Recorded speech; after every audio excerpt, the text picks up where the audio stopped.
जिंदगी में हर इंसान एक छोटी सी चीज चाहता है, सुकून। लेकिन हमारे सुकून को सबसे ज्यादा चोट तब लगती है जब हम नो कह नहीं पाते। हम सबको खुश करने के चक्कर में हम खुद से दूर हो जाते हैं। किसी फ्रेंड ने हेल्प मांगी, हम बिजी थे, फिर भी हां कह दिया। बॉस ने ओवरटाइम बोला, हम थके हुए थे, पर फिर भी शोर सर बोल दिया। फैमिली ने कुछ ऐसा एक्सपेक्ट किया जिससे हम अनकंफर्टेबल थे, पर हम चुप रहे। हम समझते हैं कि नो बोलने से रिश्ते टूट जाएंगे, लोग हमसे दूर हो जाएंगे। लेकिन सच तो यह है, जब तक हम खुद के लिए खड़े नहीं होते, तब तक कोई हमारे लिए खड़ा नहीं होता। इसी सच को समझाने के लिए मेलिसा अर्बन ने लिखी द बुक ऑफ बाउंड्रीज। यह किताब सिर्फ एक सेल्फ हेल्प गाइड नहीं, बल्कि एक मिरर है जो हमें दिखाता है कि हम अपने सुकून के साथ क्या कर रहे हैं। मेलिसा कहती हैं, boundaries are not walls, they are bridges that connect you with love, respect and clarity. यानी बाउंड्रीज रिश्तों को तोड़ती नहीं, उन्हें मजबूत बनाती हैं। सोच कर देखिए, अगर एक रिवर के किनारे ना हो तो पानी हर जगह बिखर जाता है, लेकिन जब उसके किनारे होते हैं तो वही पानी एक दिशा में बहकर जिंदगी देता है। वैसे ही बाउंड्रीज हमारे इमोशंस, टाइम और एनर्जी के किनारे हैं। अगर किनारे नहीं होंगे तो हम खुद ही बिखर जाएंगे। मेलिसा कहती है, जब आप किसी को नो कहते हो तो आप खुद को यस कहते हो। बाउंड्रीज लगाना एक तरह का सेल्फ रिस्पेक्ट है, एक डिक्लेरेशन कि आपकी फीलिंग्स भी मैटर करती हैं। लेकिन हम सब बाउंड्री सेट करने से डरते हैं। क्यों? पहला रीजन, गिल्ट। हमें लगता है अगर हम मना करेंगे तो सामने वाला नाराज हो जाएगा, हम सेल्फिश लगेंगे। बचपन से हमें सिखाया गया है कि अच्छा इंसान वो होता है जो सबकी मदद करे। लेकिन मेलिसा कहती है, अच्छा इंसान वो है जो पहले अपनी मदद करे ताकि वो सच में दूसरों की मदद कर सके। दूसरा रीजन, फियर ऑफ रिजेक्शन। हम सोचते हैं अगर हम लिमिट सेट करेंगे तो लोग दूर हो जाएंगे, पर सच ये है, जो रिश्ता असली है वो कभी एक हेल्दी बाउंड्री से नहीं टूटेगा। जो सिर्फ तब तक साथ है जब तक आप उनके काम के हो, वो लोग पहले भी असली नहीं थे। बाउंड्रीज हर जगह जरूरी है, घर में, काम पर, दोस्तों के साथ और खुद के साथ भी। मेलिसा ने किताब में बाउंड्रीज के 3 लेवल बताए हैं, ग्रीन, येलो और red. Green boundaries soft reminders होती है, जैसे hey I am not comfortable talking about this right now. Yellow boundaries firm होती है, I already said I don't want to discuss this. Red boundaries final होती है, if you can't respect my space I will have to leave this conversation. Melissa कहती है, a boundary without consequences just a suggestion. यानी अगर आपने limit बताई पर action नहीं लिया तो लोग यूज सीरियस नहीं लेंगे। रिश्तों में बाउंड्रीज लगाना सबसे मुश्किल होता है। मेलिसा अपनी जिंदगी का एक फेज शेयर करती है जब वो हर किसी के लिए अवेलेबल थी, फ्रेंड्स, फैमिली, कोवर्कर्स, सब। एक्सपेक्टेशंस पूरे करते करते अपना पेशेंस और पीस खो बैठी। तब उन्हें समझ आया कि हेल्थी रिलेशनशिप्स तब बनते हैं जब दोनों लोग एक दूसरे के बाउंड्री समझें। जैसे अगर आपको साइलेंस चाहिए आर्ग्यूमेंट के बाद और आपका पार्टनर तुरंत बात करना चाहता है, तो आप कह सकते हो, मुझे थोड़ा टाइम चाहिए सोचने के लिए, मैं शाम तक बात करूंगी। यह सिंपल लाइन रिश्ता तोड़ती नहीं, बल्कि उसमें क्लैरिटी लाती है। ऑफिस में भी बाउंड्रीज जरूरी है। अक्सर हम बॉस के हर मैसेज का रिप्लाई तुरंत देते हैं, चाहे रात के 10 बजे ही क्यों ना हो। पर मेलिसा कहती हैं, Your worth is not measured by how much you do for others. आपकी कीमत आपके फोकस और पीस से तय होती है, न कि आपके ओवरटाइम से। एक हेल्थी बाउंड्री यहां हो सकती है, I'll respond during work hours. Professional boundaries lazy होने की निशानी नहीं होती, यह एफिशिएंट होने का सबूत होती है। फैमिली के साथ बाउंड्री सेट करना और भी टफ होता है, क्योंकि वहां इमोशंस डीप होते हैं और नो बोलना पाप जैसा लगता है।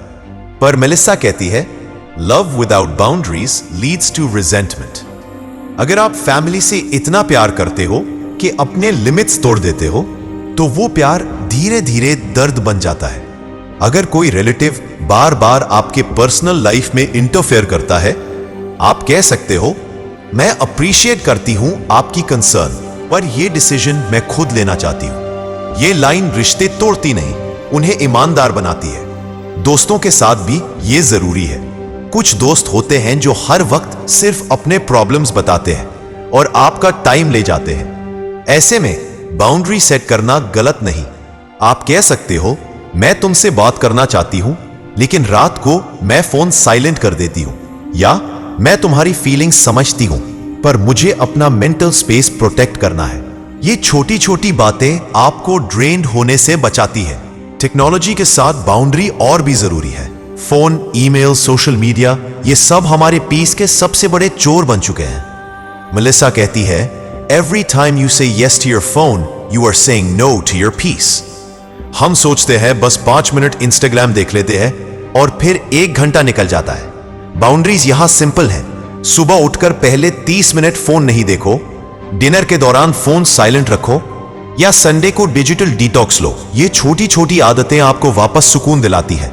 मेलिसा कहती है, When I created boundaries with my phone, I started hearing my own thoughts again.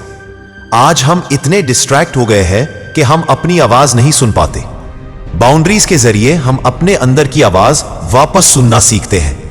अब सबसे गहरी बाउंड्री खुद के साथ। मेलिसा कहती है, Your internal boundaries define your self-respect. अगर आप खुद से प्रॉमिस करते हो कि आप अपना हेल्थ का ध्यान रखोगे और फिर इग्नोर करते हो, तो आप अपने ही रिस्पेक्ट को कम कर रहे हो। अगर कहते हो मैं पंक्चुअल रहूंगी पर हर बार लेट होते हो, तो आप अपने वर्ड्स की वैल्यू खुद घटाते हो। सेल्फ बाउंड्री का मतलब परफेक्ट होना नहीं, पर अपनी कमिटमेंट की इज्जत करना है। मेलिसा एक सिंपल फॉर्मूला देती है, द पावर ऑफ पॉज। जब आप इंपल्सिव फील करो, बस 1 सेकेंड रुको, डीप ब्रेथ लो और सोचो, क्या मैं अपनी बाउंड्री के अंदर हूं? ये 1 सेकेंड आपको रिग्रेट से बचाता है। मेलिसा किताब में कुछ रियल स्टोरीज भी शेयर करती है। एक लेडी थी जो अपनी फैमिली के लिए हमेशा अवेलेबल थी, इतना कि उसके खुद के हेल्थ इश्यूज इग्नोर हो गए। जब उसने पहली बार नो कहा, रिलेटिव्स नाराज हुए, लेकिन बाद में उन्होंने रिस्पेक्ट करना शुरू किया। और सबसे इंपॉर्टेंट, उसने अपने अंदर वो पीस महसूस किया जो सालों से गायब था। एक वर्किंग मदर थी जिसे गिल्ट होता था ऑफिस और फैमिली के बीच। मेलिसा ने उसे एक लाइन दी, I am doing my best in both roles and that's enough. उस लाइन ने उसका गिल्ट ग्रैटिट्यूड में बदल दिया। बाउंड्रीज सिर्फ लिमिट्स नहीं होती, ये हीलिंग का प्रोसेस है। मेलिसा कहती है, boundaries heal the parts of you that people kept crossing. हर बार जब कोई आपकी लिमिट क्रॉस करता है और आप चुप रहते हो, तो वो एक साइलेंट पेन बन जाता है। लेकिन जब आप अपने लिए खड़े होते हो, आप अपने इनर चाइल्ड को बताते हो, मैं तुम्हें प्रोटेक्ट करूंगी। और जब आप अपने अंदर के बच्चे को प्रोटेक्ट करते हो, तब आपका सेल्फ वर्थ नेचुरली बढ़ता है। आपको अप्रूवल की जरूरत नहीं पड़ती। किताब के एंड में मेलिसा एक बहुत सुंदर लाइन लिखती है, boundaries are the distance at which I can love you and me simultaneously. यानी एक ऐसी दूरी जहां ना तुम खो जाओ ना मैं। ये बैलेंस ही पीस का असली रूप है। अगर हम हर रिश्ता, हर दिन, हर डिसीजन में ये समझ लें कि बाउंड्रीज लगाना गलत नहीं, तो हमारी लाइफ कितनी सिंपल, क्लियर और सुकून भरी हो जाएगी। बाउंड्रीज एक तरह का सेल्फ लव है, और सेल्फ लव हमेशा से ही सबसे पावरफुल हीलिंग होती है। तो अगला बार जब कोई आपसे कुछ ऐसा मांगे जो आपके पीस के खिलाफ हो, तब याद रखना, नो कहना रूड नहीं होता, नो कहना मैच्योर होता है। मेलिसा अर्बन की ये किताब हमें सिखाती है कि अपना टाइम, एनर्जी और दिल कहाँ लगाना है और कहाँ रोकना है। और जब हम ये सीख जाते हैं, तब हम जिंदगी के हर फील्ड में क्लैरिटी और पीस ला सकते हैं। आखिर में एक लाइन जो पूरी किताब का सार है, you teach people how to treat you by the boundaries you set. यानी दुनिया आपको वैसा ही ट्रीट करेगी जैसा आप खुद को ट्रीट करते हो। अगर आप खुद को रिस्पेक्ट दोगे, दुनिया भी देगी। बाउंड्री सिर्फ वर्ड्स नहीं, एक लाइफस्टाइल है, एक साइलेंट स्ट्रेंथ। सो अगर आप चाहते हो एक बैलेंस्ड, पीसफुल और पावरफुल जिंदगी, तो अपनी बाउंड्रीज डिफाइन करना शुरू करो, क्योंकि जब आप नो बोलना सीख लेते हो, तभी आपकी लाइफ यस बन जाती है, सुकून, इज्जत और सेल्फ लव से भरी हुई। अगर आपको ये समरी पसंद आई हो तो वीडियो को लाइक करो, कमेंट में लिखो from today I will protect my peace, और चैनल को सब्सक्राइब करो ताकि आपको मिलती रहे ऐसी और लाइफ चेंजिंग बुक समरीज, क्योंकि हर किताब एक नई सोच देता है और हर सोच एक नई जिंदगी।